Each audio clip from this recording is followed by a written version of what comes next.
Welcome to the Co-op Mode Podcast, round 72. This is the official video game podcast of Secret Friends Unite. And I am joined, I should say, I'm Todd Oxtra, your co-host, joined by the most chivalrous co-host in all the land, Mark the Canadian Carabin. Chivalrous? I'm not sure what I did to deserve that, but okay, thank you. Hey. Mark, I believe you were knighted by the Queen to defend the lair against the sea monsters off your coast. Yes, that is, 100%. I'm just going to agree with everything you say. So yes, that was accurate. See, I'm a hype man, Mark. That's why I'm building you up to hopefully break you down when you're completely wrong about what you talk about in the video games today. But we are also joined by a friend of the show, a good friend of mine that I've known for how many years in Minnesota, Mr. Sean Nyhus. Oh my goodness. Sean, we had your kids on the last episode for a special, and now we're showing you. You did not want to take away the glory of your kids. They announced their winners of the controller, and now you are on here to join us for this venture into the world of video games. So thanks for joining us. Well, thank you for having me. I will say I'm a noob to podcasting, so I appreciate your guys' patience and the audience's patience. One thing I wanted to congratulate you and Lee on your awesome designs. And I want to thank everyone else who submitted designs. They did some amazing work. I appreciate that they took the time, and we're looking forward to making a donation to charity. And I will be holding the children's controllers ransom until they have the great report cards that they need to have. So that's going to be a wonderful thing. But I really appreciate all of the folks that submitted. They did. I saw some amazing controllers, and Lee definitely should be looking for some sort of licensing agreement with Xbox with her Diamond controller. They definitely will want to give her some coin for that, because that thing is amazing. And Todd, I have to give you credit, man. I like how you went with the inverse of the Captain America shield with the red. Looked good, man. Looked really good. I have to laugh, Sean, because Chris was giving me crap. My wife was basically saying, is it wrong that a host won? I'm like, I did nothing. I hid my name. I had Mark announce it. I'm like, I felt so bad because I'm like, nobody's going to pick my controller. I'm not a designer. I don't have a creative bone in my body. Yep, 100% shenanigans. The other point we should point out to the audience is you guys did a great job of blinding it. We just got a Google Doc. We didn't know whose was whose. You guys handled it great. And quite honestly, I was like, he picked the red one, and I happened to see your post on Discord, and I was like, oh, is that his? And I wasn't going to say anything because, anyway, he just fell in love with it right out of the get-go. And Stella looked at quite a few, and so did he, but they just sort of gravitated to those. And there it was. When you know, you know. Absolutely. So I will say this, Sean is still younger than me. I have yet to find somebody to come on this podcast that is older than me. So Sean and I are very close in age, so we have very similar eras of gaming. Very much we lived through the era of the hardship and the limited options. But at this point, Sean, we do this game called Buy, Rent, Return, which you are aware of, where we get to know each other a little bit better. So this time, though, you are proposing the Buy, Rent, Return option, which means 3 choices, and we choose to buy, rent, or return them. So there we go. So, Mark, any trepidation about this one? I'm ready to go now. Okay. Who's ready for a fun curveball? Always. Okay, so my buy, rent, return is controllers. All right. It is the N64 controller. It is the GameCube controller. And it is the Nintendo Switch Pro controller in black. All right. I've got my choices lined up. Todd, how are you feeling? Oh, it's a no-brainer. You got it locked in? Oh, yeah. All right, you go first. Okay. I'm buying the Switch Pro controller. It is a perfect controller. Does everything you would want it to do. Long battery life. Doesn't compromise on the sticks, controllers. It is really one of the perfect controllers that I've experienced. I would say the only thing it doesn't have is analog triggers. It's just got the digital triggers, which is very bizarre. But beyond that, it's just great. The only thing I would say is there's just not enough custom options. You've got like the black one, and then eventually you get one or two, and that's it. So for shame on Nintendo for not milking more money out of us, I guess, with cool designs. 6 million shades of Joy-Con and one, essentially, because the other ones were such a limited release. Like, what, and even total, like 3 special controllers, maybe. I think there's like a Monster Hunter, and none of them look that great. And none of them, like, it's like ugly sticks and maybe a little bit of design versus, they could learn from Xbox for their custom designers. But I mean, it's a great controller. And I would say the Wii U is what really brought forward their Pro controller, was a great controller too. So it was just that variation. I'm like, this is so cool that Nintendo offered that. So thank you, Nintendo, for really delivering a fantastic controller. Then I move on to the GameCube. The GameCube controller is essentially brought me back to Nintendo consoles, and that controller was designed around essentially only a couple games with the weird stick for your analog stick, the weird like the trigger, what I don't even know what you call it. They had weird names where you would click in, you'd hear that click that was very weird, and then the little bumpers, and it was just weird, but it was made for Smash Brothers. One game, but it still worked for everything else. So I would say that's a rent, just because I don't love it, but it did its purpose for what it was. And I wasn't even a Smash. I remember the first time I played Smash Brothers, I think was at Sean's house on the Wii. And I was horrible. I'm like, this game is horrible. It's like an ADHD person's worst dream. And it was mine, apparently, because I suck at that game. But I remember that. I'm like, this is weird. But then I get to my return, and that's got to be the N64 controller. The few times I played that controller, I'm like, I don't even know where to grab it. The analog stick is essentially a toothpick with a hat. And I felt like I was always going to break it. And I'm like, why doesn't it have, I mean, it's got the C stick, but it was a game made for Mario 64. Once again, they were designed their controller around a specific game and then made everything work around it. It kind of reminded me of the Dreamcast controller, where it used some variations to control it. So that's where I would say, because I have no love for that controller. Every time I went to like the Best Buy to play some N64 games, the analog stick was always broke. Yeah. The floppy analog stick that need a little pick me up. 100%. Yeah, fair choices. I'm going to change it up a little bit. I am going to leave the N64 as my return for those same kind of reasons. It was fine at the time, but they were trying to figure things out, I think, and they were the weird the 3-prong approach was just like, whose hands are designed like that? I don't know, like to hold it with the weird stick in the middle kind of thing. So I actually had, even back then, I knew that controller was a little wonky. So I had one called the Mako Pad that I forget the company that made that. But that was looked like a more traditional controller. And the way it was laid out and everything still had the C buttons, but was a far, in my opinion, far superior N64 controller. So not a whole lot of love for Nintendo's N64 controller, even though I'll probably be buying one for the Virtual Console. My rent is going to be the Switch Pro controller, just because it is a little boring. Is it probably the most like modern Nintendo controller? Yeah, but it's boring. It doesn't have even some modern amenities that it should, like an aux jack where you can just plug headphones into it like every other controller. Like, do that.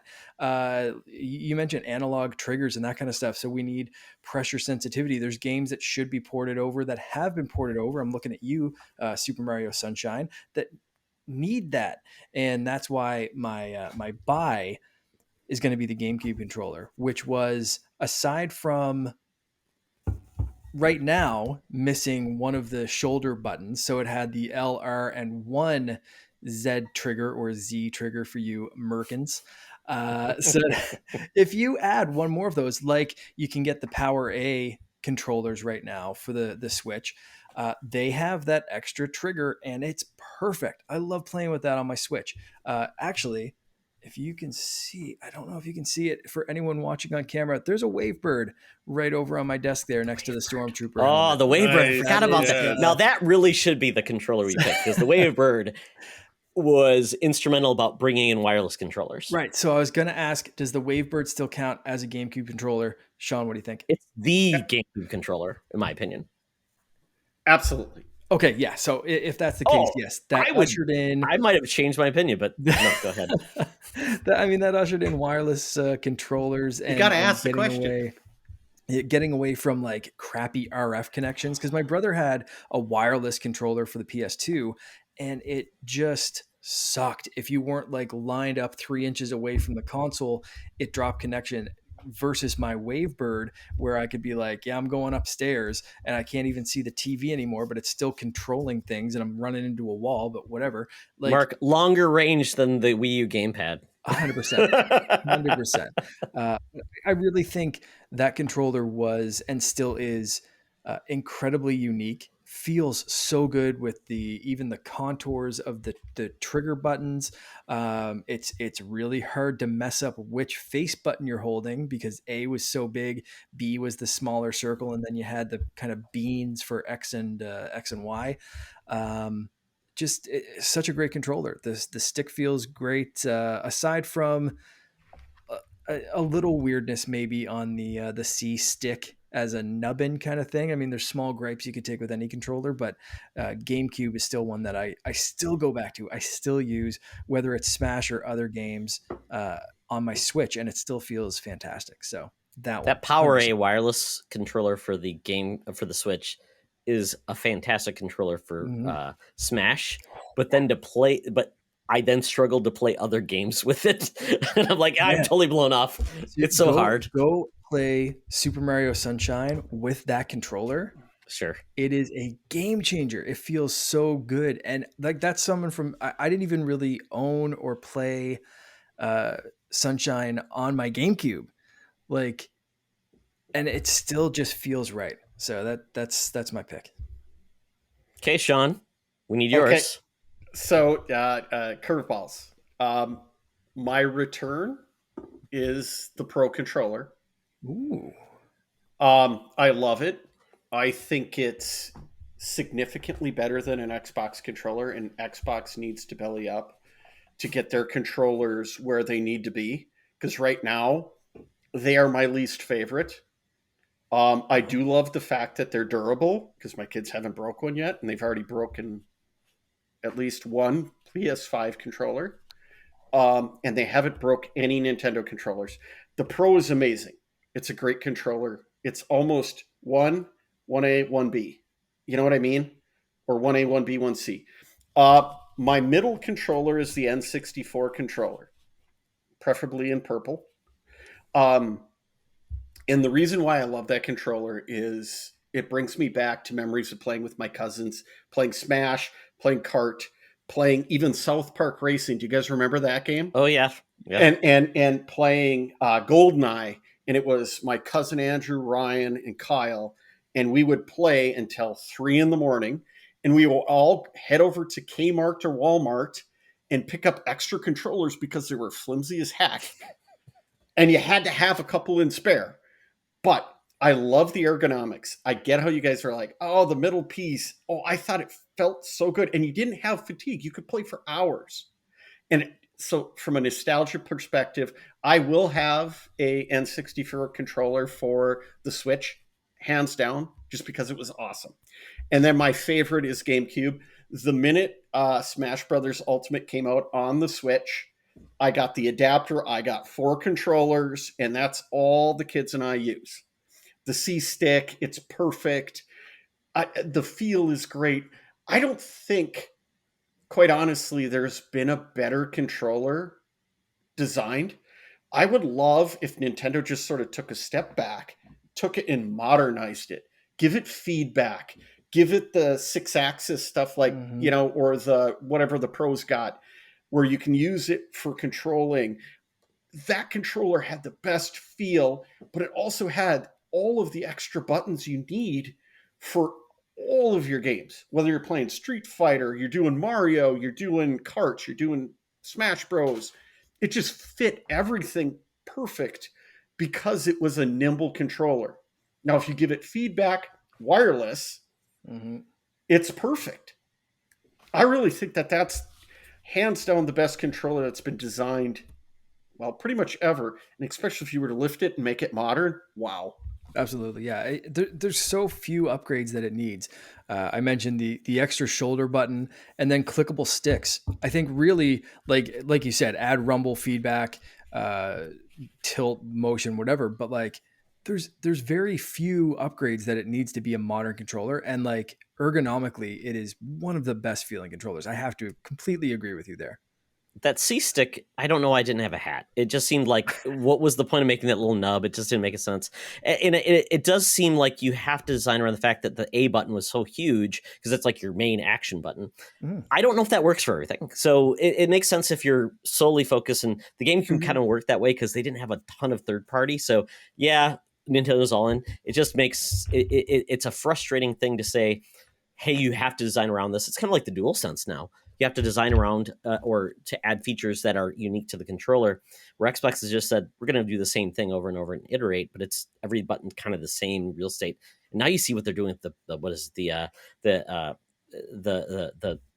not the Probe, the Elite series controller, where there's buttons underneath. There's almost too many buttons for people that are just coming to the party. So it's complexity versus simplicity, and the GameCube made it simplicity because it says the A button's huge because that's what you're going to use, and you've got trigger buttons. So it did a lot of cool things. So it totally made a lot of sense. So these are all good choices, guys. Nobody's wrong except for the N64. Sorry.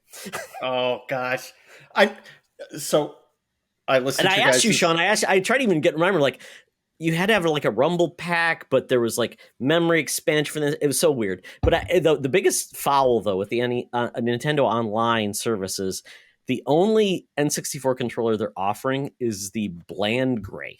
What are they thinking? Make it purple, make it green, make it cool. I got to ask a question. Yeah. What is every manufacturer's? Why won't they do like a clear controller or an opaque, like a purple translucent or a black or a gray? That would look so cool. Xbox and PlayStation on Xbox One and the PlayStation 4 dabbled in that to a certain extent with certain ones. There was a cool Xbox One. Remember that, Mark? That had like, it was transparent and you could kind of see through it. Yeah. Yeah. So I have they did a couple of iterations for the Xbox One. Yeah. The one I have it goes from like a white, almost champagne, depending on what color you look at or what light you look at it in, and then goes to like a black translucent. It's a really cool one. But for the Xbox Series controllers, the upcoming Forza controller is actually translucent, yellow. That's translucent, right, with splash paint kind of patterns on it. So you are getting your translucent controller in a modern design within the next month or two. But it's not like the cheap, like, third-party knockoff that you saw, like, eventually, like, it was like the gem controllers where they were like, I can see how cheap this controller is, because they're like $25. Yeah. Those 360 controllers. Remember those 360 controllers? They were like $30, and it's like, man, I think this is going to break if I look at it the wrong way. Yeah. Exactly. Yeah. And, with us adding the controllers for the kids and then another upcoming thing for us in a different theme we'll talk about later, obviously, I'm going to have like 9 controllers. So I think that's the new rage. Yeah. Always wait, because don't buy 2 white like I did on DualSense, because I'm like, oh crap, I'm screwed. And I've got the blue controller on Xbox and my original white for the Series S. And yeah. And Mark, you've got addictions there. You're going to have 85 controllers. Yep. Sean, you're going to have 2. Your kids are going to have 2 more. Controllers are the new way to just have fun with your consoles for not too expensive. Agreed. Yeah. So I think at this point, do we know each other good enough, or do we have to go deeper? I'm open. Let's go. You have a couple more lined up, don't you? Yes, I do. So, as you know, my son Henry is playing Avengers on PlayStation 5. Graphics are great. So he has a question for you guys. Buy, rent, or return Captain America, the character, Iron Man, the character, or Black Panther?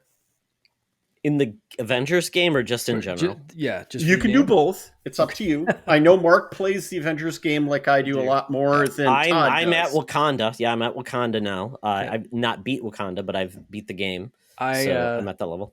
I So finally just finished Wakanda a couple of days ago, so Okay. I'm ready for this question. So wait, so I just want to we're limiting it to only the game? I'm going for the Or the game character as a because whole. if you're Okay. asking the characters like MCU or comic, like that's going to take gets a very lot more complex. discussion. It's going to be more complex. So let's Okay. stick to the game for this, for simply for the matter of time. Mark, go ahead. Okay. I'm going to go with buy Captain America. He's one of my mains between him and Thor, and I really like Cap's as you progress through like leveling him up and stuff. His ability to target different things with his shield, and then he throws it out and it can hit more targets. And then as it comes back, he can do this really cool spin kick kind of thing to kick it back at another target. And so you can start really chaining some really cool things together with Cap. And I've gotten, I think, pretty good at doing that, and it feels really great. So I love playing as Cap in that game. So I'm gonna pick him for my buy. For rent, I'm gonna pick Black Panther, and that might be because I just finished the Wakanda mission, so I'm really used to Black Panther right now. But I like just the in your face kind of fighting style that he brings. He has some range, but for the most part, it's like up there, like doing a whole bunch of like acrobatic cool moves and stuff. Again, some really cool power ups and like finisher kind of moves. And then for my return, I'll go Iron Man because I was not super impressed with Iron Man. Again, it's one of those characters that gets better as you open up the skill tree. But I always found, since this game launched, I found that Iron Man was a little clunky. I wanted him to play fast and kind of powerful, like I felt in Anthem, and it just wasn't that. So when I felt Anthem did Iron Man better than Avengers did Iron Man, there was a problem with the character, and it maybe slowed down. So other characters like Cap and Black Panther, who can't fly and do all the stuff that Iron Man should do, but I felt there was something holding him back. So I'm gonna pick him for my return. There's just something off there about the character, how he plays. Something's never stuck with me with Iron Man, and I wanted it to, but it just never did. So they're my selections. Todd, how you feeling? Yeah, it's interesting because I mean, as you talked about, Mark, Anthem really nailed the armor suit with flight abilities.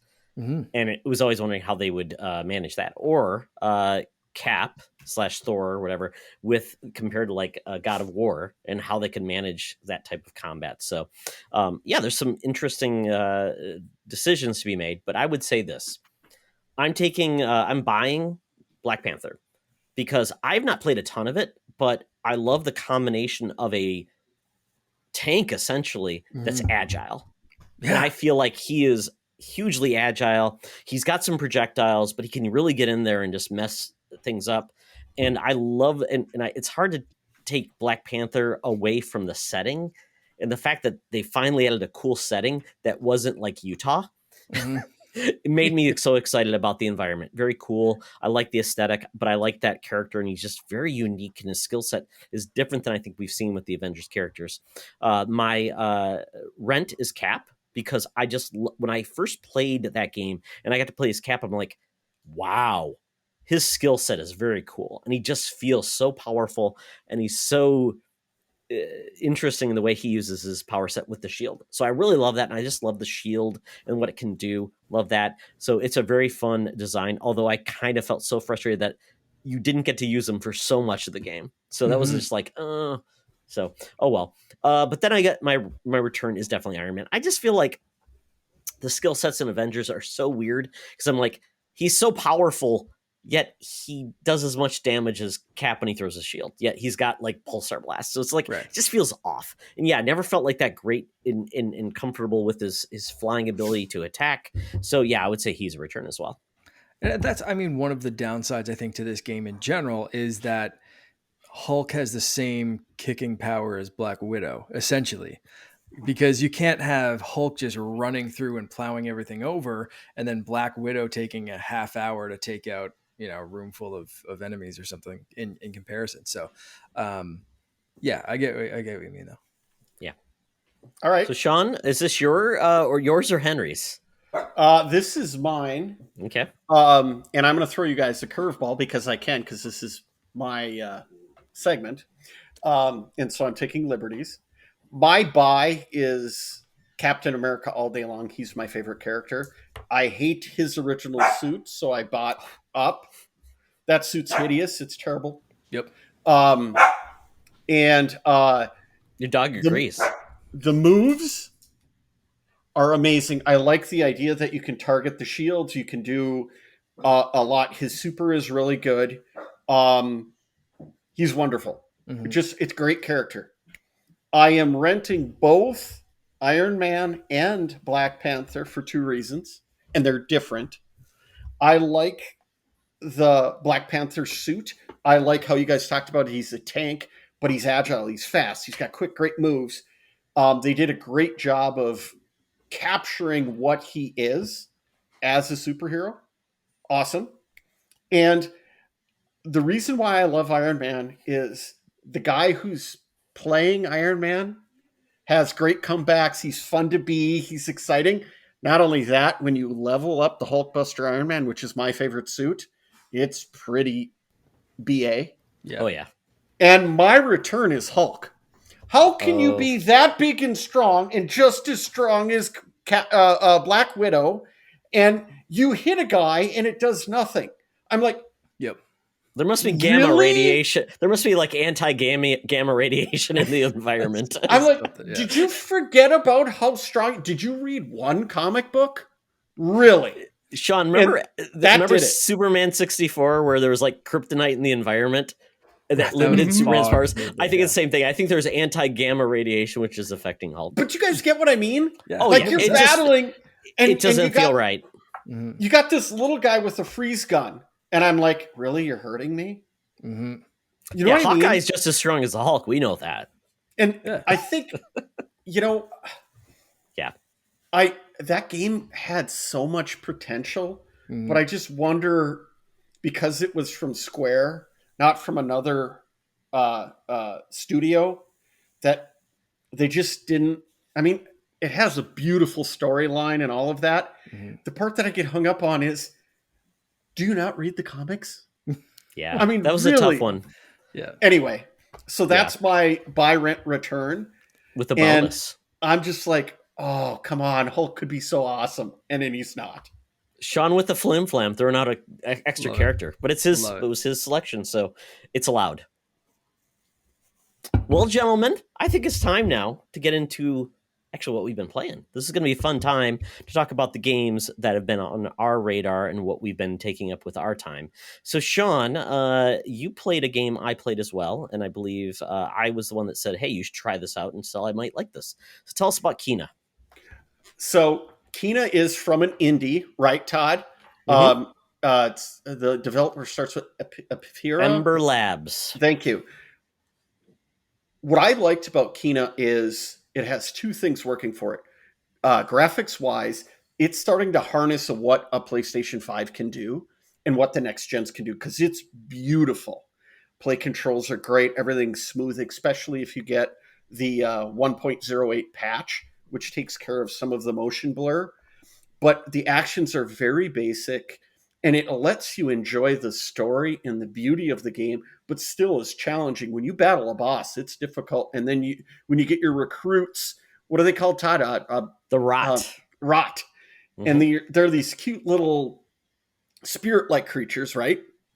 And just the graphics are like, wow. And when I first started out, because you sort of walk through a cave and you're sort of learning what's going on, and then you meet a bad guy, just the graphics and how it looks, it makes you go, wow, the next generation of games is going to be so amazing. And in 4K, it's crystal clear. The motion controls are great. The story is really neat because you're a spirit, sort of like a spirit warrior ish, and what you're doing is you're helping um, folks move on to the next part of their journey into the spirit world. And it's just a really cool studio and how they did it, and it just goes to show that an indie uh, company can go a long ways in making a great game, and it's going to be a lot of fun. I'm hoping, I'm about an hour in. Todd, you're probably a little further. Oh um yeah, uh, I I can't say anything bad about it. I enjoy it. It's one of the great sort of games of this year that is a new IP. It's from an independent or indie company, and it's just good. I just like it. it's their first game. They are most known for they made a small short based on Majora's Mask. Mark, I don't know if you saw it before. Yeah. It's wonderful. It's beautiful. It's Yep. fantastic. It looks very high level quality. So it's like if I did someone, if not no one realize says that that, was that studio. it absolutely is. It's amazing. So if no one thinks that you can make a really cool Zelda film that is really evocative with voice, you can. So Mhm. Speaking of it's great all like, shorts, to take a very small diversion, if you have Apple TV Plus and you feel like weeping, watch Blush. It is I saw your post about that. beautiful. Very cool. My daughter was Um, watching that. it will just punch you right in the heartstrings. But it is absolutely beautiful. And in 10 minutes, I'll tell you, this studio that made it, and Apple. So I think Apple signed an exclusive deal with this studio, so it's basically like their animation studio. Whew, Pixar got to watch out, man. These guys are good, Very really cool. good. I will say with Kina, Sean, you're in for a treat because they continue to add on layers, upgrades. You get a bow, and the combat, from what I've heard, it does get very difficult, which is unique because you wouldn't think it's be like. And you can choose story mode, which means you enjoy the story, and the combat will not get in your way, but you can go back and forth. So if something where it's like too difficult, because I did in, and it was funny, I was playing, and I was telling Logan, I'm like, "Hey Logan, I'm getting destroyed. What's going on here?" And he was going back and forth, and I finally beat him. Like, "Hey Logan, I got good." To like impress Finally, all my right. 15-year-old. But yeah, I mean it's a game where you do need to understand the bosses, what they do. You can use the rot, which is for, I don't know if you've gotten to the point where you can make the rot like basically weapons, which is totally cool. Well, so I looked at some reviews, and they talked about, some of the reviews talked about it feels like a PlayStation 2 game because you're using the L1 and R1 sort of as your Yeah, attack, and then the your sort of your spirit where it makes the bulb over your character. Um, but yet it's advanced in that you're jumping and you can sort of traverse around things. It's it's really an innovative game. I am looking forward to playing it further. And quite honestly, I'm hoping that Sony will work with that developer, A, for another game, and B, potentially for some DLC because it's Mhm. really enjoyable. And I would pay for DLC with it because I'm only an hour in, but you sort of can get a feel if a game's got sort of what it takes. It's pretty nice. I have no complaints. And the other part, with my daughter, who I'm gonna get her into this game, it's nice to have another female character. That's pretty cool. That's awesome. yeah, and I've heard the reason why they do the triggers is they don't want you to have to take your fingers off the sticks, Mm. Mm. which is a interesting standpoint because you like I have to then move my finger off the sticks to A, B, C, or whatever X, Y. So I'm like, that's kind of makes sense to use then your fingers that are below, as you can see I'm doing if you're watching on YouTube. Use the fingers that you don't normally do anything with. That's why the under triggers on like pro controllers are becoming so interesting. So it's like, yeah, controllers have a long way to go and what they're doing, and yeah, I like it. So and the dual sense is very cool. Once again, the interaction with that and the way the resistance triggers the bow, of course, but the sound, the haptic feedback is so cool. I just love that feature of the dual sense. So yeah, Kina, I it's couldn't a agree cool more. game, and it's only $40, and I it doesn't know. feel like a limited game. That's awesome. That was surprising to me. That was $40. Yeah, And definitely. I bought the edition to get the extra staff, and The graphics, I, it's a fun game. It really is. I'm amazed. It's on PS4 as well and PC, but there you do see the difference in the PS4 version. Mhm. Less, I mean, it's just graphically plus the SSD. That's just something you do see. So we are seeing like advantages of having a next gen console. So that's pretty cool. So Sean, the next game, I think a lot of people are intrigued about this game because you think a I'm licensed very game, curious about this one. but everybody that's talking about this game says it's kind of like the perfect toy to life racer. So I'm playing with Henry Hot Wheels Unleashed. Two things that I've realized early on: there's a lot of cool customization you can do. The other part that Henry was extremely pumped about is he actually owns one of the Hot Wheels we got out of the box. Oh, That's nice. awesome. Now, they call it a Mustang GT, but it's actually a 2013 Mustang Boss 302, but we won't get into that. I'm a car guy. Anyway, super cool. Then you can get in, it's got like a story mode where you go through certain races. And I'm not going to kid you guys. And if you watch reviews on YouTube, which I did, the difficulty levels need to be nerfed Oh wow. because medium, holy cow, medium is really hard and there's 3 scales above it. He and I Wow. are doing easy and, we're doing okay. But you move up to medium and forget about it. The other thing that's really cool is what I would recommend it when you first get it so you can get your bearings, use the best handling car you can get out of your boxes. So what happens is when you start up, you get cars and then you get these blind boxes and you open them up and they get cars. Super cool. And so I got this, it looks like a Formula One racer and they're all random. And I did the race, and handling is key as you're starting to get the hang of it because you can use your boosts, and you get your boost by drifting through tracks. And they look like, Todd, when we were a kid, the old school racetracks, except they're wider. Oh, And they can, the yellow plastic. or just, oh yeah, Yeah. it's beautiful. And you can build Orange your own plastic, track yeah. too. Um, it gives you all the customization you can imagine. You can customize your cars to the wheels. You can build your own track. And then they have this thing called the basement, which is your own area, and you can customize that. But it is a super fun game.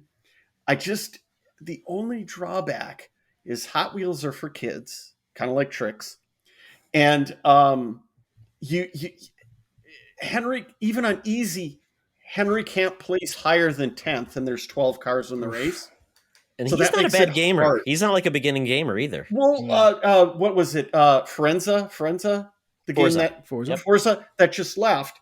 He would kick my butt on that, and that's like a driver's sim, Right. and he can't do the Hot Wheels. So I think they've got to have a patch to sort of re-level that. Adjust the difficulty. But overall, this game is so much fun because there's customization, and the only part that I'm concerned about is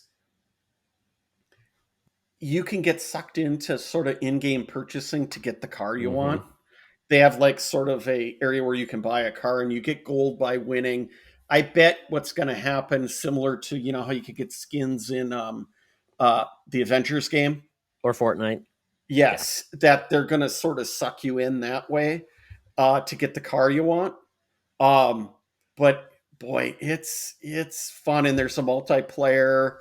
It's got potential. The other part that's really cool, and Henry and I are going to do that this weekend, is we're going to build a track once we very unlock cool. more things, because if they give you the freedom, like you can jump off the track, and then when you're jumping, if you hit the L stick, you can roll your car and you get bonuses for that, and you can do certain things. But one of the things is if you fall off the track and you have to, they've got basically a reset button that puts you way back behind the pack, and it can really push you back in terms of standings. It's challenging. It's not like Mario Kart where you fall off, you're back up in 2 seconds, like basically where you were. Wow. And there's no weapons in this game, so it's truly a racer versus You something where you can trigger, or is there attacks or something, or Nope. no? Yeah. You get boosts, and each car sort of has its own unique boost. Like the Fiat 500, it's got a long burst that lasts, where the car I'm using gives you 2 quick bursts. Um, but it's really cool. It's innovative, and the graphics are neat. Like the details of the cars are like the Hot Wheels you had as a kid, or the ones my son has now, because he's got a track in the basement. He loves it. It's just that difficulty level for a 8-year-old is so hard. That's a and shame. and like I said, I was watching some reviews, and this one guy, he went on Medium, and he was on YouTube. He raced it 4 times, and he didn't get higher than 11th out of 12th in the 4 races. Man. I have heard if you play it on the easiest mode, it does get more difficult. So like, don't worry, like you're not playing on baby mode. Apparently, like it's adaptive to a certain extent. So, but I would hate to see it being on easy mode. It's still like, oh my god, I suck. Nobody wants to feel that way. You want to feel like you're doing good. And it's like, it's Hot Wheels. So I'm the kid that I throw my Hot Wheel down the track, and I'm like, just don't go in like a pit, like falls in a crack, and I can't get my Hot Wheels back. So yeah, make it fun for the kids and make some tracks, right? It has potential. I think what they'll do is they'll put a patch out. Sure. And the other part that's cool is you could have unlimited cars, unlimited innovative capabilities, because you could grab somebody's track off, the cloud, and run that, which is really cool. I kind of like that idea. It's kind of like remember Mario Game Maker, where you could create a Mario board and pull it down. Yeah. Mhm. I see it like that, and it's super cool from that perspective. And you can add the cool Hot Wheels, like they have the clown, they've got the dragon. It's Perfect kind of stuff. neat. That's awesome. I thought it was fun.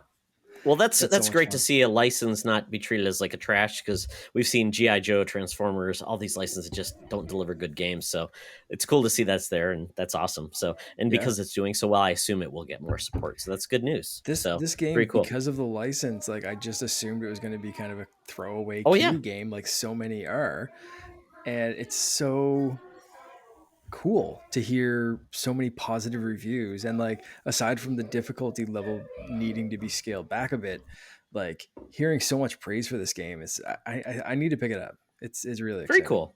Absolutely. And Mark, you've got an audience ready to go in a couple of years, and that's going to be awesome. So I my son's too old for that. I believe IGN gave it a 9. Yeah. Oh yeah, they're very positive. So that's good news for this game, and it's great to have family games be good. And I think that's been the excuse for a long time. Well, it's for kids; it should be bad. No, kids like good games. So love to see this stuff happen. So lastly, Sean, Crysis 2. Crysis 2, I think, was on the 360 and PS3. It's back apparently with remakes or remasters. So as you know, Todd, I had back surgery.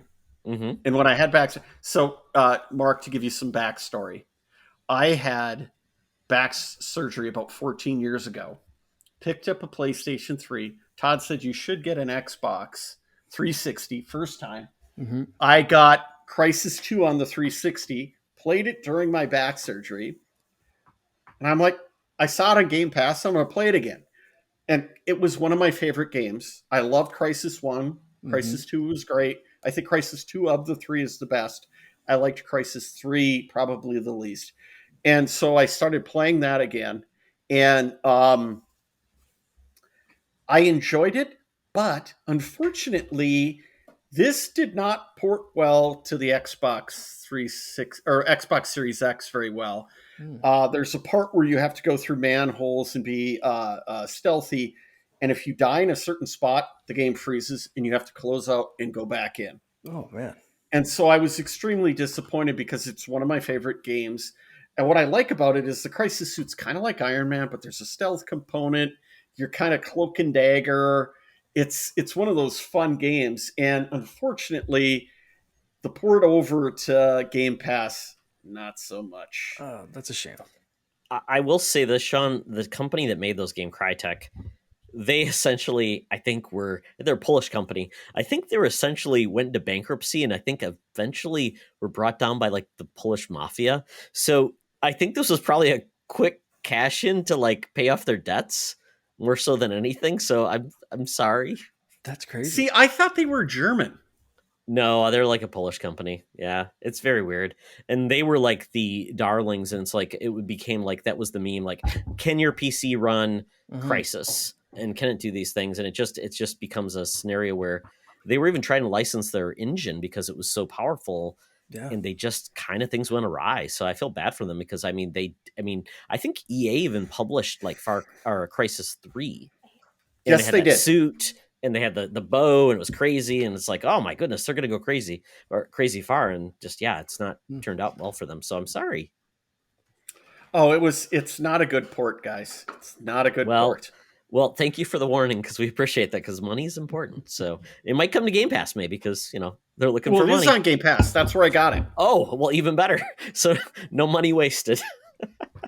Yeah, they have all three on Game Pass, and when you have back surgery, what are you going to do? And I was like, I'll try it. I miss it, and it worked great up until you got to the point where you're trying to get to the doctor who knows about what's going on with the aliens, and you got to go through the manholes, and all of a sudden it locks up, and I'm like, anyway, guys. Well, with that though, we move on to something that hopefully is better. Mark, you and I tried some Halo Infinite test flight this weekend. Is this your first test flight? Last weekend and this past weekend, so it was like, if you got in this time, you got into both weekends, which was nice. I did miss the first one that you got into a few weeks back, so I was very excited to get into this 2-week stint. Sadly, I did play more last weekend than I did this past weekend here. With the big team battles. So I only played a couple of matches. It was fun. It was good to jump in with a big crew and do some capture the flag and that kind of stuff, even though capture the flag is not always my favorite. It's Halo mayhem. What more can you say, really? I mean, it's prettier, but it's the same kind of stuff. It brought me right back to playing Halo on the 360 with all my friends. And I can't wait for this game to come out now that I know the test flight was fun. The game runs super well. Let's just get to it. Let's just release this game so we can all have time to play it together, and we can schedule some stuff. Because like this weekend I was busy. Last weekend I played a couple of matches with a couple of friends and stuff. But I can't wait to be able to actually say like, okay, Saturday night or Sunday afternoon or whenever there's going to be a group of us, whether it's 4, 8, or 32 people, whatever. Let's get some Halo going. So this was a great teaser, a great test. I think the buzz around it is incredibly positive. So, bring it on, basically. Yeah, I played some too. I played several weekends, so I feel like I've got a feel for it. I will say this. The problem with Halo has rarely been the multiplayer. So I kind of feel like, this feels a lot like the same Halo you played before. And it looks better and it's smooth. It runs great on, I think, even every console. They said even Xbox One X. It's like, this is fantastic on Xbox One X. Don't come with your base Xbox One, though, which is funny because it's going to support that. I played then Big Team Battle 1 match, which was enough to say Big Team Battle is not for me. Right. The fact that you can't see your enemy on your radar means that you're going to get killed from behind constantly. Yeah. And you have to be with your friends because if not, it was just like, it's like chaos. It's like Fortnite, essentially, where you're just like, I'm getting killed. Yeah, I'm having fun. But I'm like, so I'm curious, but it runs great. And that's the thing. It's like, it's going to be awesome. So if you love Halo multiplayer, this is for you. I don't know how this racks and stacks against the greatest and most recent multiplayer because it feels like this feels like Halo versus it's not new Halo, it's Halo. So I am curious to see where it goes, where people that don't have that history, which I think everybody that's excited about has the long history. I've heard a lot of new people that are like, I've never played Halo before, but this is the best thing since sliced bread. So I'm curious to see if it's the olds that are just nostalgic versus the people that are like, this is a fantastic multiplayer game. Because I haven't seen anything new in this game that says like, this feels like it's taking on the different people like target things and do things like that. But I did love the grappling hook. The grappling hook is awesome. Yeah, it's fantastic, but it's limited. Yeah. it's not like it's something you can constantly use, which I'm like, that's cool. But I killed some people. I had some fun. I played some things. But when you play with noobs, or sorry, not noobs, random. I'm the noob. Randoms. There's no coordination of effort. I'm like, I want to get on your Jeep and kill people. Nope, sorry, I'm running off and playing and doing crazy stuff. So I think it's going to be a lot of fun. I'm hoping though there'll be PVE modes because that's my favorite type of multiplayer, where I'm playing against with people in a collaborative effort versus playing other gamers that are just going to be so much better than me. Like Destiny 2, even Horde mode with Gears, they've done that. And Halo's never been that game. So I'm hoping they do that because I feel like that's where games have gone. And Halo just hasn't embraced that. So, or maybe they'll embrace that with the campaign, which would be even better. Yeah, there's a distinct possibility with the campaign, I think. We'll I hope see where so. it goes. Yeah, we'll see some modes, but I'm excited. I got a couple questions for you guys because I am lacking in my ability to do simple functions to get into the opportunity to play it.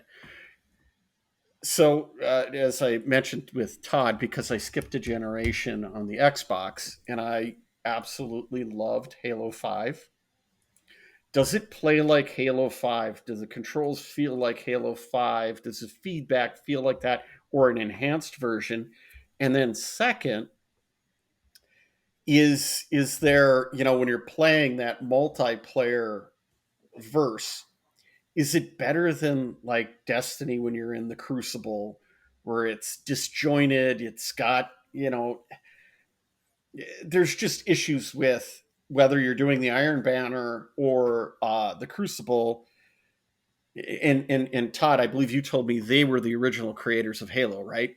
Absolutely. Bungie Studios. Yeah, made Halo. Yep. And that was 3.3. And so there are some disconnects there. And believe me, am I going to shell out the $99 for the new Destiny coming out in February? Yeah, I'm hoping you guys are going to do it too, because I need people to play with. I know I got Logan. Oh, yeah. But I need a fire team. Anyway, does it feel better than that? You know what I mean? Because it feels like Halo 5 to me. I'm like, I don't feel like it's like a huge jump forward except the grappling hook.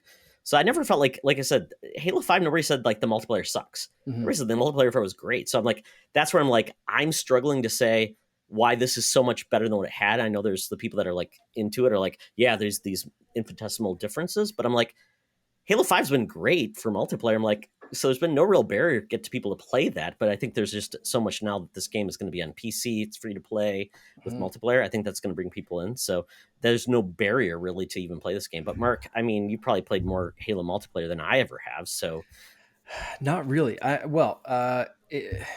haven't played as much Halo multiplayer as most people. So my Halo heyday, I suppose, was like 3 ODST, Reach, that kind of stuff. 4 and 5, I never really got into the multiplayer, so I can't really give my feelings on those as a comparison to this.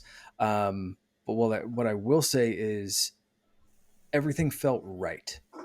nice. For modernization compared to like Halo 2 or 3 or whatever.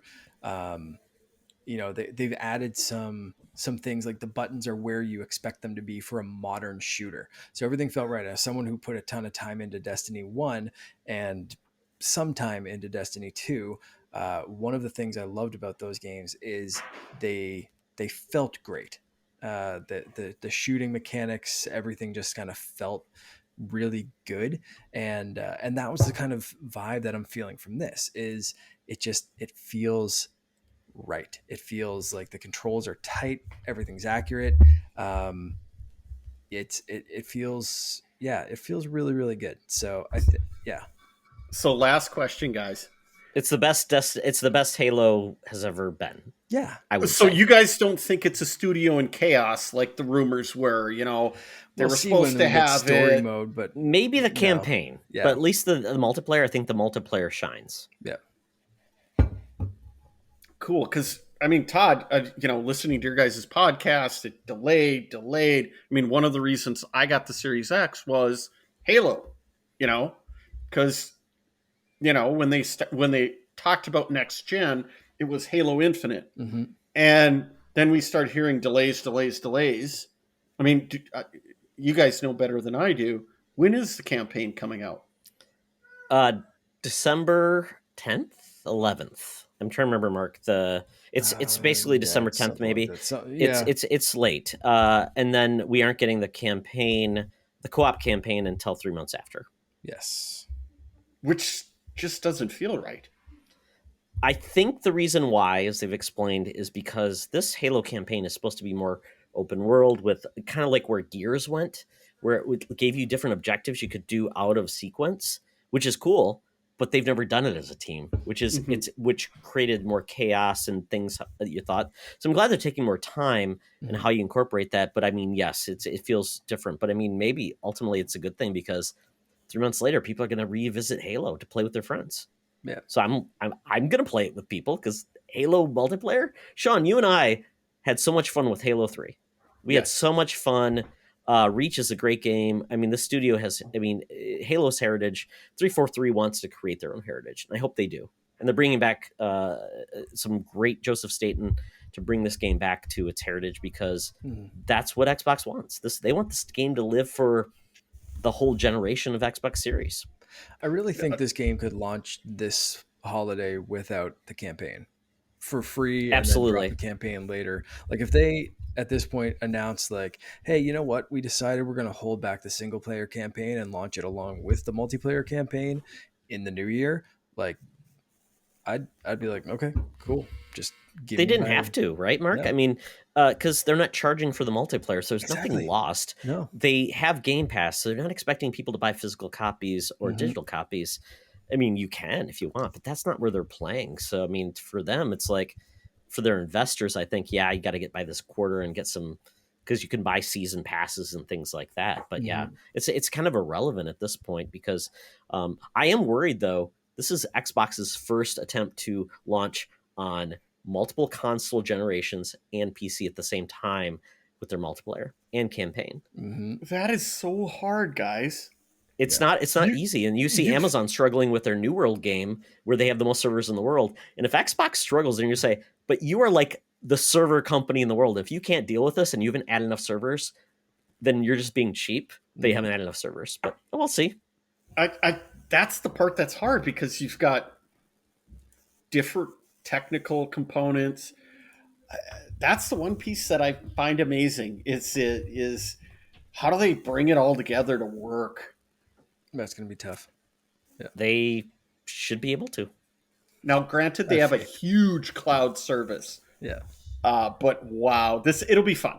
I'm hoping it works, just because I'm looking forward to being able to, you know, have Henry playing Halo, and then I'm doing Game Pass and multiple platforms, and we're going in and blowing up stuff. That's fun. Exactly. Good times. Yeah. So, Mark, what else have you been playing? I mentioned already, so I'll skip kind of past this. I finally finished the Wakanda expansion for Avengers. It was great. The final the part of like the pre-final battle was a slog, but I found that final battle was enjoyable. But anyway, yep, that's that. And it's on Game Pass now Happy too. that it's on Game Pass. I've been Yeah. jumping in with some noobs, which is fun playing since launch and having a couple of characters that are pretty high leveled up. Um, Jumping in and being able to help out some like level ones and twos and just roll through the stages. It's been fun to help some people that way. Um, the final one that I'll talk about is a new game my brother recommended on Apple Arcade called Zookeeper World. It is so stupidly addictive. It's like a match 3 game with a zoo builder tycoon style element to it as well, which doesn't sound like it should work and didn't sound like something I'd be interested in. And damn it, I'm addicted to this stupid little thing. The cloud saves work, so I've been like passing it back and forth between my phone and my iPad, which is how addicted I am. And it's delightful. You have these little like everything's those like when I said like 3D cube pixel art kind of thing, Hmm. if that makes sense. Like everything looks like that. Um, if you have Apple Arcade, try it. It's super addictive and fun. I saw this game and I thought, was this a DS game at one time? I have no idea. He just messaged It me. just looks this like it because it morning. looks like a match 3 type game with Yeah. little guys. So I'm like, it's Yeah. so adorable. I gotta let Henry know about that. And the arcade, Apple Arcade is awesome. My son $5 a loves month. it. It's Oh great. yeah. Great They've games. been There's a such classic stuff too, like Castlevania game that just came out Yeah. on Apple Arcade that's supposed to be really awesome. Yep. Thumper just dropped on Apple Arcade, which is awesome. If you missed that on Switch, like get it here. The Samurai Jack game. It's a full game Yeah. of like that you could pay $40 on console to play Samurai Jack. Jetpack Joyride is also like classic on Oh, I there. played that game. That's Such so a great game. addictive. Yeah, It's so dumb, but it's so addictive. it really is. It really is. Love it. Is Todd being a Halloween guru? Is the pumpkin game coming out? Pumpkin Jack, is it pumpkin? Oh yes, next gen upgrades. I just got a press release from them. The next gen upgrade drops really soon. Let me see if I can find that. Talk about a game that's like Kena, but less complex than Kena, but still in that mindset of like it's a action platformer that's really good. Pumpkin Jack is excellent, and I will go back and play that game. Thank you for the reminder, Sean. October 27th, Thunderful just sent, like I said, just sent me a press release. That's really, really good reminder. Thank you. Yeah, PS4 and Xbox Series X and S upgrades. Oh, love that game. Yeah. So good. What One have you been guy playing, Todd? making that game. So good. Guys, keep being awesome. You developers that do these games that like I'm one dude. Hey, I'm a small indie filmmaker. I'm making a cool game. Yeah. I love this. Lauren Lemke, Mark Super Blood Hockey. Yes. Have you seen his new game? It's got a demo Yes. where you're basically Godzilla. Looks so good. Yeah. I love the indie guys. Sean, did you play Super Blood Hockey on Switch? You got to get that game. It's like basically NES hockey with lots of blood. It's so good. Yes, So much yes, I have it. It's I so have good. it. I played a couple times. You and I should play online together. It should be fun. It's so cool. It's so crazy. I love pixel Yeah, blood just spurting out. Yep. It's good. Well, I will tell you really quick. So, Mark, thank you, and Ubisoft Canada for giving me a code for Far Cry 6 on PC. I will say I have just started this game, so these are early impressions. This actually comes out on this episode comes out Wednesday, so I'm free and clear from all of the things I can't say. Mhm. But I will say, since it's coming out on Wednesday, I can say it now. This is a cool game. I love Far Cry. The series is always struggling to deal with like really intense themes of like dictators, people that are horrible, cults, but then adds like the weird like do anything GTA 5, like I'm having fun with a bear and he's attacking people and we're just having a good time. But then there's like a drug overdose where you go into like a weird hazy moment and it's just very weird. And then you like go up and track the different areas and you have to do upgrades. And this game is nothing else. Basically, this is a South American country, Central American country, I guess, basically. And this dictator is trying to bring his country out of poverty by basically enslaving the people to create this product that he can sell to other people. And, you know, you've got Gus Fring as the lead big bad. You can pick your gender basically as the guerrillas, as they call them, guerrillas, to lead and fight back to gain control. And it's great. So I picked a female character, started off, I killed a crab. It was very cool. Then I got attacked by a boar, killed him a lot of times with some weapons. And that's kind of what the Far Cry is. It's basically, it's an open world, fun game. It's a map with too much stuff to do. You can upgrade. You have an overarching campaign and what you need to do, but essentially you're recapturing regions on a map, and then you eventually get followers, you get support staff that play with you. The game does a great job of bringing on people to play cooperatively, which is Right. very fun. And they added some very fun things this round. They basically have a CD player that plays the Macarena that you can launch at people. So like basically think of like I love razor that. blades that are the CDs that plays the Macarena. Then you have love that a so much. dog. You have basically a wiener dog that has like a little wheelchair that he's one of your, but he's so cute. He Mhm. just distracts your victims essentially. He goes up, they want to pet him, and then you just kill people. And then there's also a attack rooster called Chicharrone that attacks people. I love this game. It's great. Fantastic. But I'm very early on, but I just love where it's going. Like I said, I have a little bit of doom and gloom. My Samsung 32-inch monitor that's curved with HDR is giving me some problems. I have to return it. So I'm going to be doing some 15-inch gaming on my laptop, Oh, shit. so which sucks, but it is what it is. So So you got I'm those for going to still PC, play right? it. There's a PC Yeah, code that they sent? it's Yeah. PC code, yep. So I'm loving it. It's great. But the problem is I could use HDR, but my monitor, when I put on HDR, was so washed out, didn't look good. So I'm like, there's got to be some problems. So long story short, I will talk more about this game in 2 weeks. But if you like Far Cry, I'm not going to convince you won't like Far Cry. But if you are a first-person shooter fan who doesn't like multiplayer, this game is for you because there's so much to do and it's so much fun. So Yep. Far Cry 6, check it out. So, Awesome. quick question for you: did it Yeah. work well on Windows 11? Oh, works great. Yeah, I upgraded to Windows 11 early. I'm an early adopter, apparently. Works great. Everything looks cool. And the interface is easy for doing multi-monitor, all those fun things. And it has now the Xbox Pass, or the Xbox app is now baked into Windows 11. So just doing Game Pass and streaming is super easy. So that's really cool. I love it. And did you have to do any driver updates to get it to work?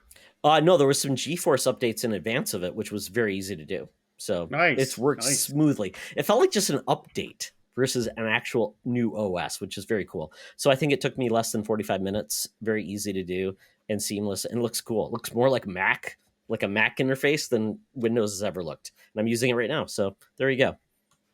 Good times.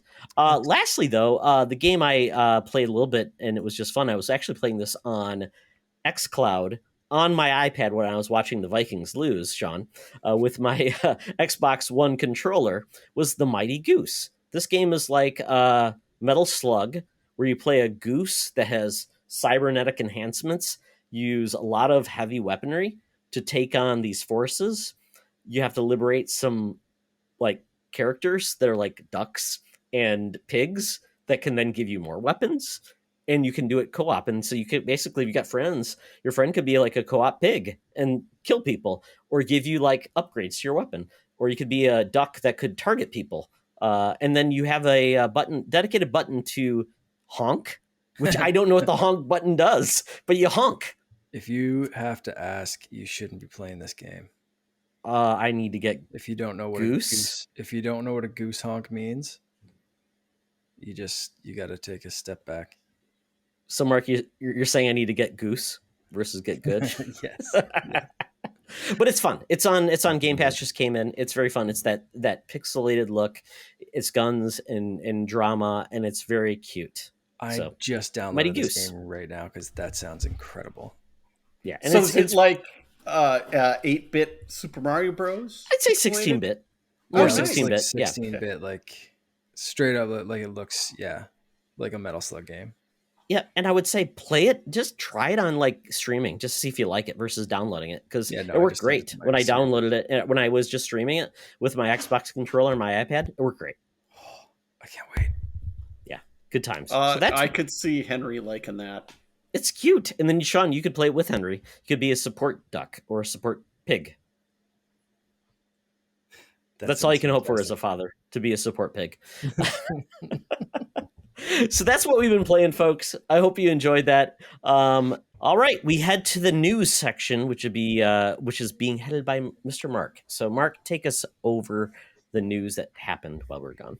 I'm so used to when you hand it off like that, like Madam Web, take it away. I feel like I'm 400 years old and take it away, boys. Swinger.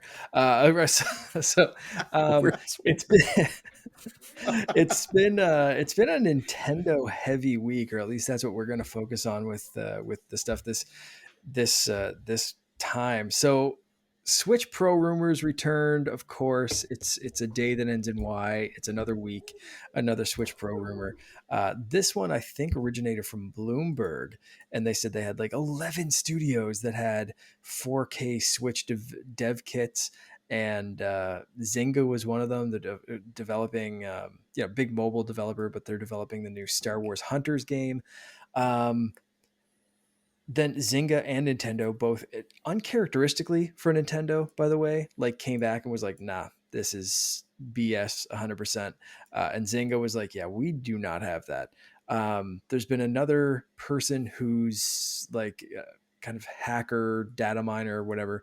And I forget what his name was, but anyway, he was on Twitter saying like every single time there's a new model, Switch Lite, OLED, whatever, we found references to the source code or in the source code saying like, that there's another model, and they're finding nothing for a 4K Switch.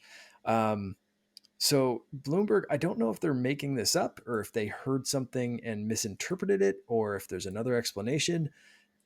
What do you guys think about this? Like, do you think at this point there's any reason to believe that there's a 4K Switch, or is this something new? I think there might have been a Switch 4K at one point. Right. Then reality hit. There's no chips. And Nintendo's saying we have not been sending them the web kits now. Mm-hmm. There's nothing saying they didn't do it in the past. And Nintendo is a company, if you watch them, they said, we have no plans to do something. Right. And then 2 weeks later, they do something. Oh, yeah. And they've used their investor channel to say this before. I just think that where there's smoke, there's fire. I think this might have happened in the past. I think their plans have changed. I think they realize the Switch is strong enough now. They don't have to do a Switch Pro. What's the point? It's limited returns. Mm-hmm. I think the Xbox One X came out 4 years after. The PS4 Pro came out 3 years after. They essentially don't have... I mean, their sales have escalated. The Wii declined after 3 or 4 years. The Wii U died off the vine. They've got enough people that have bought Switches like at launch, like myself, that are ready to upgrade, even if it's not a real reason to upgrade.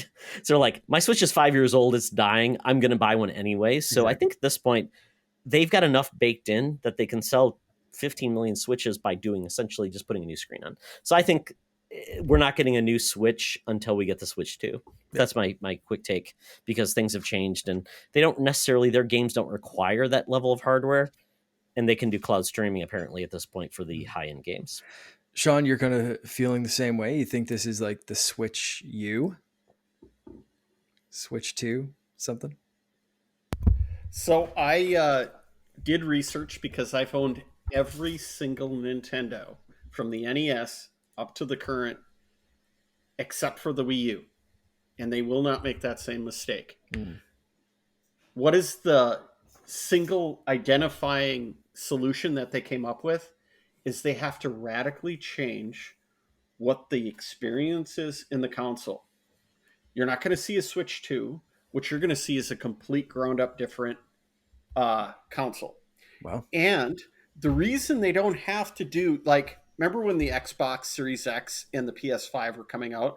There were the developers hub things and everybody leaked it. Mm-hmm. Nintendo doesn't have to do that. Where do their core games come from? Nintendo. Right? Yeah. They don't have to leak developer. If you look at the history of every Nintendo release, the first 5 games have been Nintendo's. So they don't have to release anything to these other game developers because they don't rely on them. So in 2023 or 2024, what you're going to see is a ground up new system. What is it going to be? I don't know. They don't have to release it because it's all internal. They've got their game developers. They've got their IP. To me, it doesn't make sense that they would come out with a rehashed Switch 2 because they've never in their history made a console, if we want to call Switch that, a second generation. They never did it. Right. You went from N64 to GameCube, GameCube to Wii, Wii to Wii U, to Switch. I think they're looking at another way to do the gaming experience. And it could be VR. It could be something different that continues to capture what they want to do as Nintendo. It's not going to be Xbox Series X or S powerful, but it's going to be something that's more powerful because they're at their limits now. Right. And they're going to just ride it out. You've got the OLED, which is already sold out. I mean, Nobody can get one. Mm-hmm. They're going to ride the cash cow as Nintendo, as Todd, have you said on several podcasts, they're riding the money train. And so they're going to ride. Nintendo puts the least amount of money towards to maximize what they can make. Exactly. And with the OLED, they're going to ride the gravy train, throw out some great games. And let's be honest, the traditional end of a console is Kirby. And then you're going to see that The Last of Kirby. The Last of Kirby. I love that game. Zombies and Kirby. And so that I think you're going to see something new ground up. All right. It's weird to think about that because the Switch is so versatile, and to think that they wouldn't have something in that same kind of form factor is weird to think of. But I think, I mean, we could see like at least the same operating system across multiple devices. So you'd have a home console that's attached to your TV, like a traditional console. You'd have some sort of handheld, like a Switch Lite or some kind of tablet or something. But as long as it can play the same games and it's not splitting the developer teams, I could see them going somewhere where like play how you want to. The Switch was, you could argue the Switch was kind of like a jack of all trades, master of none. So maybe they're going to release different masters and they'll call it the Master System. And that is a very thank you, Sega. original thing. But I like that idea that they're working on the next thing, and that's and it would make sense whether they keep it internal or have a small handful of very close, trusted developers. We've seen Ubisoft support Nintendo really closely at launches and that kind of thing. Zynga, if they're doing some team ups that way, that makes sense. The one thing that I thought of is a master console, okay, that can Wi-Fi and stream. To think of it like a Switch Lite, where all the hardware is sort of in this shell within your home network. To stream to like a Switch Lite so you can still game. But then if you want to go to the TV, you get the screen plus the Switch Lite. Oh, it's like the Wii U. Bringing the Wii U. But better. That actually works. That has processing power. Yeah, exactly. The Wii U didn't have any processing power. It was a dumb screen. Yeah, exactly. Makes sense. And I could see something like that. But then on the flip side, I could see them going completely out of the box because none of us thought about the Switch, right? Mm-hmm. And then when the Switch came out, Todd, I was like, I ain't getting that. It's genius. I thought it was genius. I'm like, this does exactly what people wanted. That they, don't split the base, put all your resources in a basket, and make a system that doesn't skimp on the controls or the visuals, which it did at launch. It's now struggling because it's based on the NVIDIA hardware from like 7 years ago. Makes sense. Mark, I think to your point, they don't want to split the dev systems. I think they can make it backwards compatible because if Nintendo made a system that said all your old games won't work because we did something dumb, like it has to have an IR sensor, that's dumb. Essentially, they can run all those games off because there's very little limitations on what the Switch did this time compared to the majority of games. It's got some touchscreen elements if you want to do that, but it's essentially a console system with games with buttons and presses with sticks. So essentially they could eliminate some of those things that they didn't use much. The IR camera, rarely used. 1-2 switch in Labo, kind of a failure.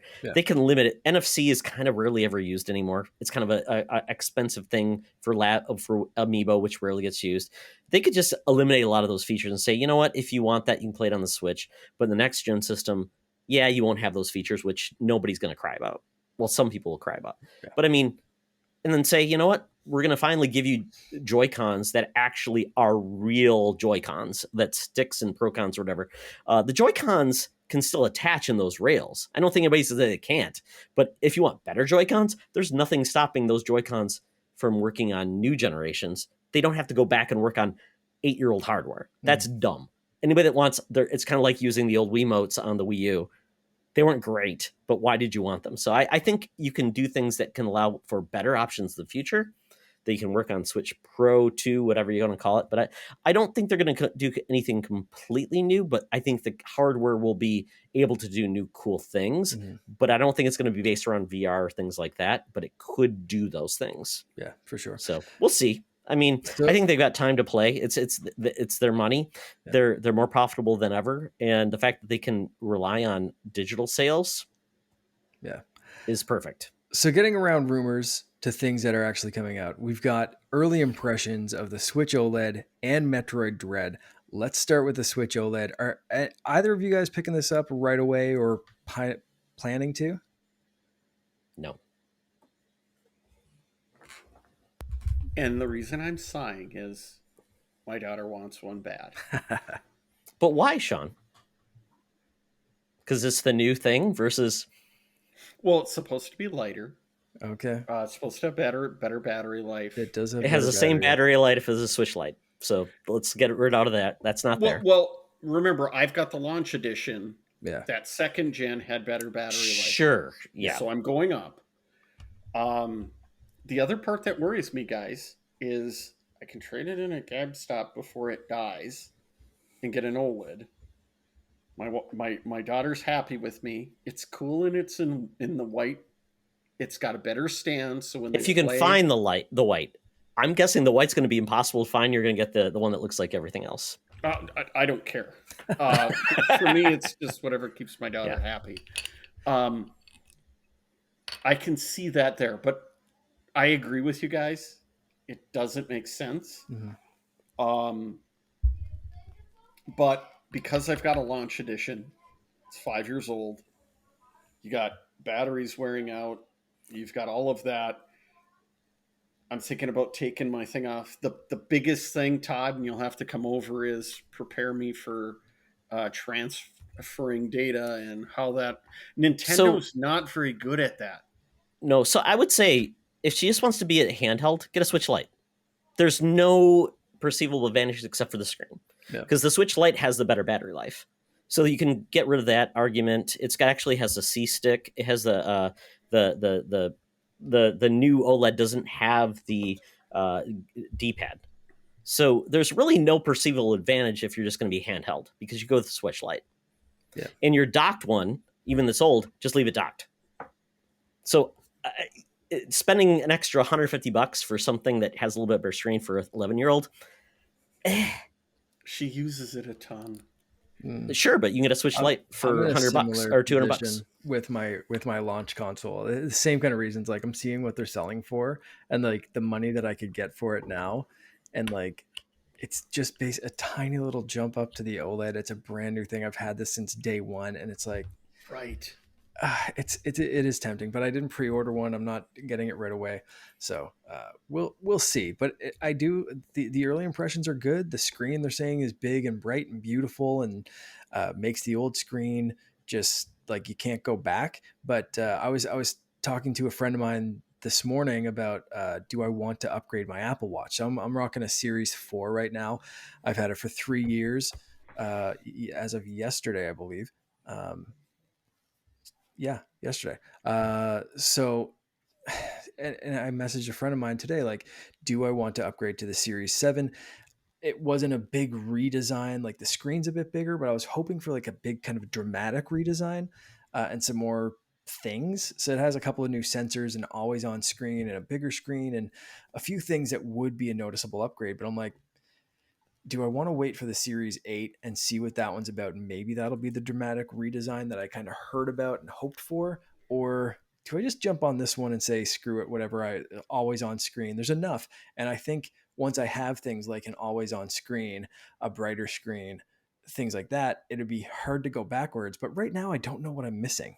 You know what I mean? Like, you won't know unless you get one side to side. You won't know.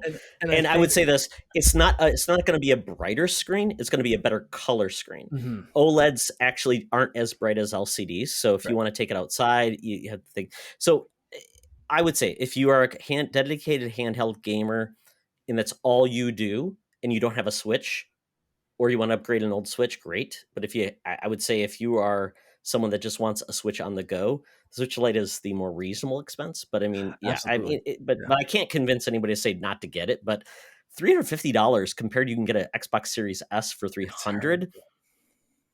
It seems like I know. Nintendo's playing with And Nintendo money. in Costco, you can get it for $280. Yeah. And so Stella Minecraft's on Xbox. Henry wants to Halo with me. It almost makes more sense to get the Series S and drop it on the TV on the back side of the room. You know what I'm talking about, Todd. In the basement where we've got the TV and the other Absolutely. TV where they got the Switch set up, the Xbox actually makes more sense. And she can hook up her iPhone with a Series S controller, do it cloud gaming on the go, and she's good to go and take it anywhere. So, yeah, I mean, it's a weird conundrum. She loves Nintendo. That's the hard part. She likes Animal Crossing. The update for Halloween came down, and she's like, I saw the OLED, and she wants it. And I'm like, the dad with the daughter thing. Anyway. Yeah. We probably have taken too much time on this. Absolutely. Right. So let's move on to the Metroid Dread. Well, I mentioned Metroid Dread. Let's pause for a second there because I want to ask. Tomorrow is the announcement of the final Smash Brothers character.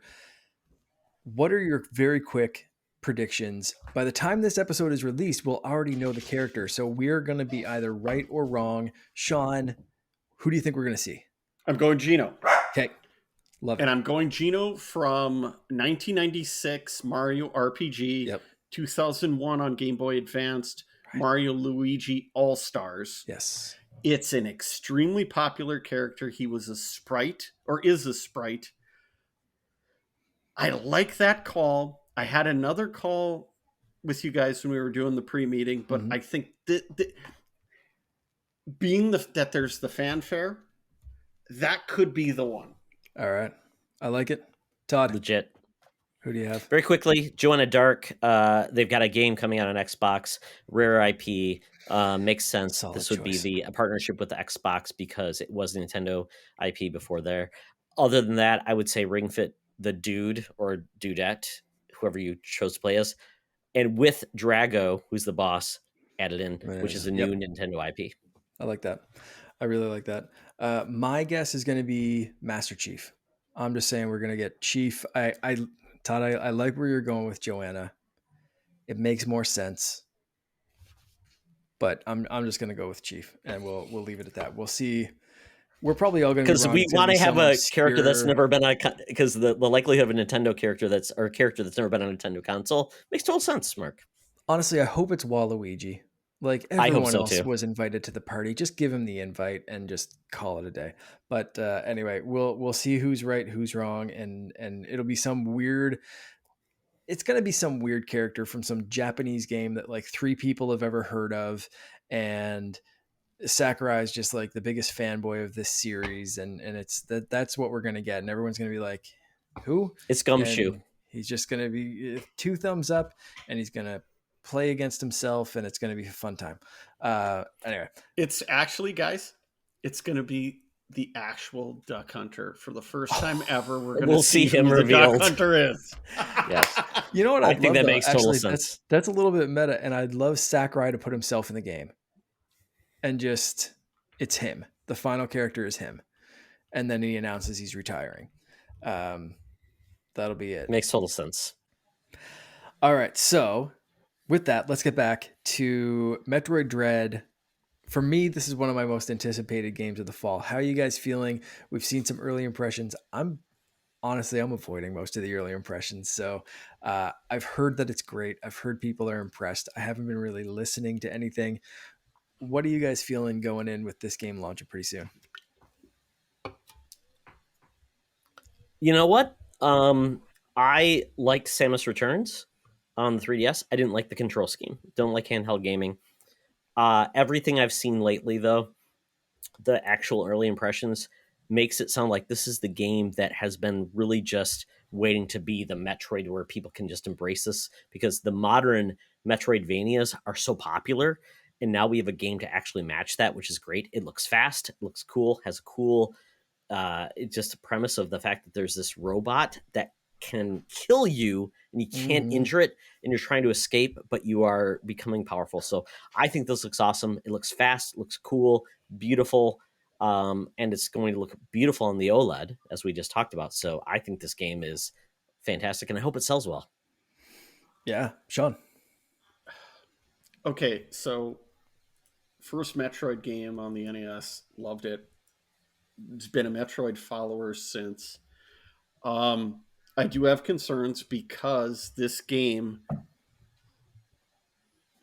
the history behind the game, there's been a lot of flops, but then there's been a lot of folks that have loved it.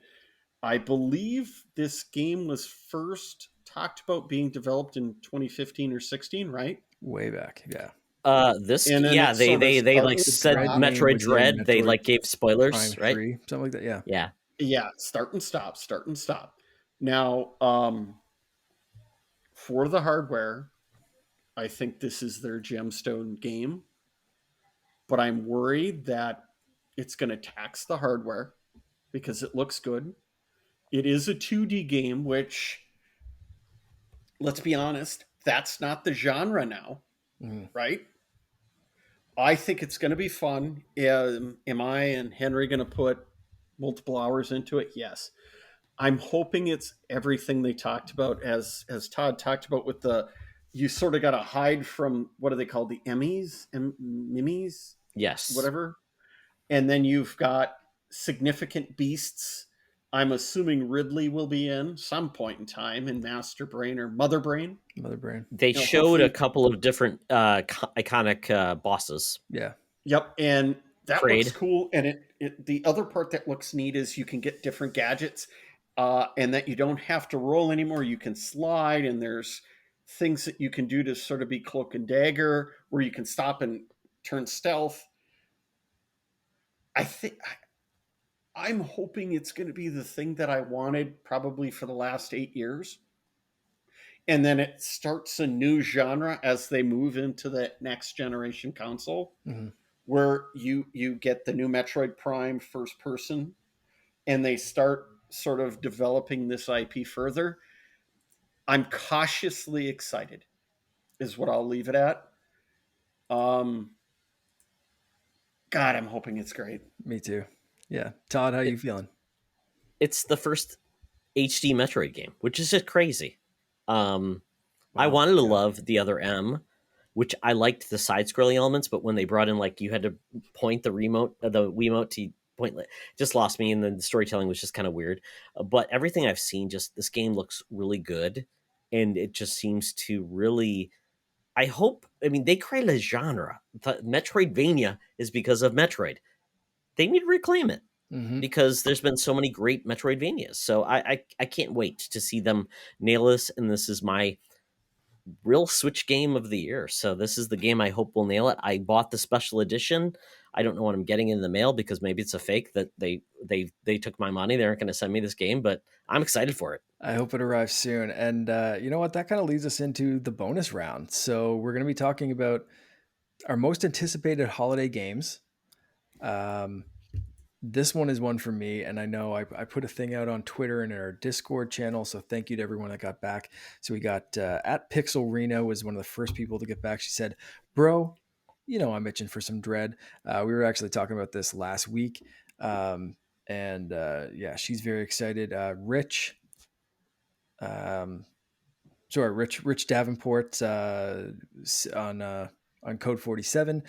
He said, "I'm hotly anticipating Guardians of the Galaxy. Looks like a ton of fun." So they were a couple on Twitter. Let me check my Discord. But while I do that, Todd, what are your list? Let's just maybe list some of the games we're most anticipating. So Todd, what's your list looking like? Yeah, it's kind of an interesting list, but I mean, Back for Blood. This game comes out in October. This is the spiritual sequel to Left 4 Dead. It's going to be on Game Pass. I think this is a perfect game to play with friends. I played the beta.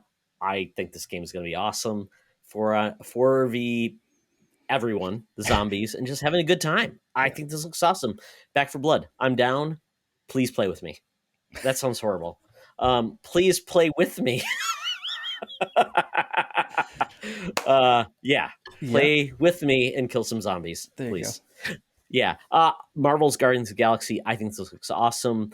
Crystal Dynamics can hopefully redeem, or is this Crystal Dynamics? This is Eidos. It's Square Enix again doing another Marvel game. I think this game looks awesome. I've heard some negative against this game, but this is how the Guardians look in the comics. So please don't hold it against the MCU. This is how they actually look on the comic page. So it is realistic. It is what they look like, and this looks fun. I think this could be really good. I hope it's great. So Yeah. can't wait for that. And then Halo Infinite. I mean, I'm down for the campaign. I'll probably play very little of the multiplayer as I've talked about, but you know what? I'm in on the campaign. And then hopefully when it comes up for the co-op, I'll play again. Excellent. Excellent. Sean, before we go to you, I'm going to read some stuff from our Discord channel. So we had the Winter Gamer looking forward to Metroid Dread, like we just talked about, and Halo Infinite, of course. We've had Carly say Kina is already out, maybe Brilliant Diamond, so another Pokemon fan. I'm going to list that in mine. Spoiler alerts. Might have been more interested in Mario Party if it was DLC for the last game, taken away a little bit of the excitement there. The Halo Infinite campaign, but honestly, she just needs Horizon Forbidden West now and Ragnarok. Chris from 1 Hour 1 Decision, Todd, you'll be playing with him. He's excited for Back for Blood, and I think. Oh no! Wait, sorry. Last minute addition. Famous Seamus, the most famous Seamus in all the lands, said he hopes he's not too late. Deathloop, he's already out, but enjoying it and wanted a little shout out there. Kena Bridge of Spirits, again, already out, but drop dead gorgeous. Metroid Dread, can't wait for that one. Said he hasn't completed any Metroid games other than Other M. Wow, let's not dwell on that, he said. The game. He completed it? He completed it. The only one. Yeah, that's it. He was that one person. Back for Blood, so another person that's going to be playing with you there. Had fun playing the beta. Looking forward to that one. Another person looking forward to Guardians of the Galaxy. The game looks pretty fun, he said. I'm sorry I'm not reading everything you wrote, Seamus. We're running a little long, so I'm trying to get through everyone's comments at least. And the final one that Seamus gave a shout out to was Shin Megami Tensei 5. Oh, wow. Has never played one aside from the Persona games, but he wants to try that one out. So I love branching out, trying something new. And yeah, they just released the English cast apparently. Atlas US does excellent work on the English dub of their game usually. So thank you for the last minute. I almost didn't scroll down enough to get Seamus's comment there, so I'm glad that I did. Sean, what are you looking forward to? My number one is Crysis Remastered. Good luck. So I can avoid the glitches. It's going to be awesome, and it's going to be great. For Forza Horizon 5, Yeah, because my son and I love those realistic racing games, and he kicks my butt. Halo Infinite multiplayer will be fun, and I'll send Henry in on that because he does better than I do. But couch team co-op and things like that with Todd and you guys is going to be great.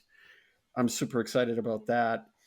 And then I'm getting Mario Party Superstars because prior to COVID, it was so much fun to watch my parents play against my kids and watching my dad try to paddle and my mom try to paddle was glorious. Yeah. So I'm buying it just for that because they're going to be down and, they're vaccinated. We actually get to have a family again. And I understand where they're saying that should be a DLC for free. I don't care. I'm paying the $60 because it's glorious when you watch your family members play and it's Thanksgiving or Christmas and they're all struggling and you're trying to paddle or do whatever. That's what makes Nintendo awesome. Yeah, for And sure. that's what I really want. That's it. Like we could say that we wish that would be DLC all day long, but the fact is that it's an original game and it is different in the in the way that it's not Joy-Con control. it seems to Yeah, be they more eliminated focused that. on Yeah. controller, right? So for all we know, it could be a completely kind of different engine that this is based on, where it might have been hard to release that as DLC because it's a whole different control scheme, and then you have to get people approaching it not with a single Joy-Con, but maybe two Joy-Con attached pro controllers, whatever. So it's going to be a whole different kind of experience. And I think they added online to the last game to kind of test the servers for this one, because this is going to be all online. So I'm actually kind of tentatively looking forward to this game. Don't know if I'll I'm pick getting it up it. right away, but I will be getting it. I mean, it's a Mario Party game, and Feel free to send us copies because I will play it that way. for sure. Yeah, Nintendo, Of don't course. hesitate to send us I a did buy code. the original Mario Party now that it has online, so I have that. If anyone wants to play with Oh, me yeah. on the original online, Sean, we can play online. Oh yeah, and it's fun. It's a great for what it is. You Oh, know what yeah. I mean? It's Yeah. a party Brings everyone game. It's a together. fun party game. Yeah. That's it. It doesn't have to have any That's more what it depth is. than that. It's a fun party game. So my list, you guys already mentioned most of the stuff that's on there. So Halo Infinite, don't think I have to say much more about that one. I will mention one that I don't think anyone else has mentioned: Riders Republic. Um, I love a good snowboarding game. Tony Hawk, you throw some extreme sports at me. I don't know if it's just because I'm 90% energy drink or something, but there's something about this game that's just really calling to me. And I know it's been pushed back a ton. I hope that's to polish it up and it launches really well. I hope it's ready. Uh, I hope it's good. so I Mark, saw your posting this on is like this. extreme. This is extreme sports for the masses, right? Yes. You can do It's everything. bikes and snowboarding and probably like extreme like. Is there like Jetpacks. Rockstar Energy drink in this game? I hope so. Of course. Yeah. Okay, so I have to be honest with you guys. When I saw this, and I did some research when I saw your post, um, this, and my son agrees with me, would be the awesome PS VR2 or whatever they're going to call it. Could you imagine Oof. VR with this, where you're doing downhill on a No, bike? I don't want to do that. VR. I'm like, that's awesome. I would 100% do that. Yes. I would hurl Yes. doing that. Because I'll be honest with you, and Mark, I don't know if you've done this, but Star Wars Squadrons VR is amazing. I have to wear the anti-throw up, and that's probably too much for you guys to know, so I don't get sick. Because when you're The bands? dogfighting, it's fast. Yeah, Todd introduced me into the bands, Mm-hmm. and when you're dogfighting, Yep. oh yeah, you're flipping and stuff. Oh, this would I be need to the try that awesome out. game for the next generation This or is the next Oculus. this is what I hope like Steep would be. I was really hoping that would be a little bit more just out there, and it was a little too like it was pushing that, but like just playing Tony Hawk, this game I'm hoping is going to continue that with like other sports. So this is I'm really looking forward to that one. Mark, did you see Shredders is coming out on Xbox and on Game Pass Yeah. in December? Yeah. So that's your snowboarding game right there too. Exactly. If you don't want this. Yeah. So this one, I'm really looking forward to that one. Another one, Jurassic World Evolution 2. I talked on this show how I got stupidly addicted to the first one when it dropped on Game Pass. It's dinosaurs. I'm in. Prettier looking dinosaurs. I'm double in. Let's go. Forza Horizon 5. Sean, you mentioned that. I love it for all the same reasons, and it looks even more fun than 4. It looks like it's a little bit more vibrant and like fun kind of setting. So I'm yeah, that one's I'm trying to Lastly, convince my wife to let me get a bigger TV for it, just because the details Perfect. are awesome. yeah. they added some creative elements to Forza 5 as well, where you basically are making wipeout levels with cars. So there you go. Even better. Yes, I want Yes. that. And finally, I'm going to agree with Carly and say Pokemon Brilliant Diamond, and specifically that one because I'm so excited that my brother and I, again, we were talking over the weekend, and he said he skipped Diamond and Pearl when they first came out. And he said, "Which one did you have?" And I said, "I had Diamond." And he said, "Are you getting that again? Or are you going to mix it up and go Pearl? I said, I think I'm leaning towards Diamond, but I said, I'm going to let you choose. You choose the edition that you want. I'm going to get the opposite edition, and we're going to go just like when we were kids and get the opposite Pokemon and trade them back and forth. So he's getting Pearl, I'm getting Diamond, and I can't freaking wait to play Pokemon with my brother. Like we're 10 years old again. Like, oh, I'm so excited. So, That's going to be. so I got to ask you this, and I know we're running over. No worries. In a 2-minute response, for my kids, which is the best Pokemon for them to start as a Switch game? Let's go Pikachu. Let's go Eevee. 100%. Okay. Yeah, you got it. 100%. Especially handheld. The controls when you're playing on the TV are a little wonky because they did the Pokemon Go style controls. So it's like single Joy-Con and it's really weird. You have to like physically whip it. But playing handheld, you get traditional controls. It plays like a traditional Pokemon game. It's a little easier. And that'd be good. This one is going to be more like the old school games, just a fresh coat of paint, but it's going to be, I think, a little bit more like a DS game and the Game Boy games, like the original ones. So depending on the kind of games your kids like, if they can go back to a Super Nintendo game and play that with no problem, they should like Diamond and Pearl. If they're more like, what is this kind of 2D or top down kind of game, I would suggest Pokemon Sword and Shield. Like if they want to step it up a bit, like that game's more open world, kind of Zelda style ish kind of thing. But it would, if they like more modern games and they look at those other kind of games and they're just like, yeah, not for me. Sorry, Grandpa. That then I'd start them on Eevee and Pikachu and then jump straight into Sword and Shield. Okay. Yeah. But that's my list. I think that's everything. I don't know. I'm just, there's a bunch of stuff to be excited. I wanted to try to keep this list shorter, but like I want to just dive into everything that I can afford to. So It's tough. Yeah. There's a lot of games coming. There's games on Game Pass that are free. It's going to be a really cool fall. I already have Far Cry 6, so I'm like, that was one of my big games. I'm like, I already got it. It oh my hurt goodness! Me to send that code to Todd, and when we were talking to Ubisoft, because Mark, you can put on your gaming PC. Well, you know what? I was talking to the guy from Ubisoft Canada, and thank you again. They're great supporters of the show and everything we do. And I said, you know what? I think I got the last code that you sent. I'm going to send this one to Todd. So I said, throw me the PC or PS5, whatever you have. And so he was like, yeah, okay, cool. And he, so I didn't get my copy. I love the Far Cry series, so hurt me to my core. But Todd, I took that bullet for you, and I'm really hoping to pick up that game. So how Justin Bieber does it?